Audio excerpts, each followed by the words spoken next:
Hello friends, இன்றைக்கி வந்து என்னென்னா என்னோட ஸ்டைலில் வெயிலுக்கு இதமாக ஜம்முன்னு ஒரு ட்ரிங்க் பண்ணலாமா. அதுக்கு ஃபர்ஸ்ட் எவ்வளோ சுகர் தேவையோ அந்த அளவுக்கு சுகரில் பாதி சுகரை வந்து நான் கேரமல் பண்ணி எடுத்துக்கிட்டேன்.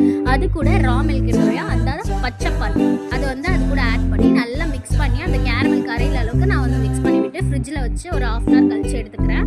நல்லா மிக்ஸ் பண்ணி விடுங்க. பேபிக்கு எப்போவுமே வந்து காய்ச்சி ஆற வச்ச பால் வந்து கொடுங்க. அப்போ தான் டைஜஸ்ட் ஈஸியாக ஆகும். இல்லைன்னா கொஞ்சம் கஷ்டமாக இருக்கும். நமக்கு வந்து ரா மில்க் சூப்பராக இருக்கும். அதை வந்து மிக்சர் ஜாரில் ஆட் பண்ணிக்கோங்க. ஆட் பண்ணிவிட்டு எப்போவுமே வந்துட்டு ரோஸ் மில்க் சிரப் தான் வந்து ரோஸ் மில்க்கு கரெக்டாக இருக்கும். ரோஸ் மில்க் அந்த ரோஸ் எசன்ஸ் வந்து நீங்கள் ஆட் பண்ணக்கூடாது. அது கேக்குக்கு இந்த மாதிரி தான் யூஸ் பண்ணுவாங்க. ரோஸ் மில்க் சிரப்புன்னு சொல்லிட்டு கேட்டு வாங்குங்க. அதை வாங்கி வச்சுட்டோன்னா நம்ம அடிக்கடி வந்து போட்டுக்கலாம் நிறையவே. இதே ரோஸ் மில்க் எசன்ஸ்னால் வந்து சின்ன பாட்டிலில் தான் தருவாங்க. ரோஸ் மில்க் சிரப் வந்து பெரிய பாட்டிலில் தருவாங்க.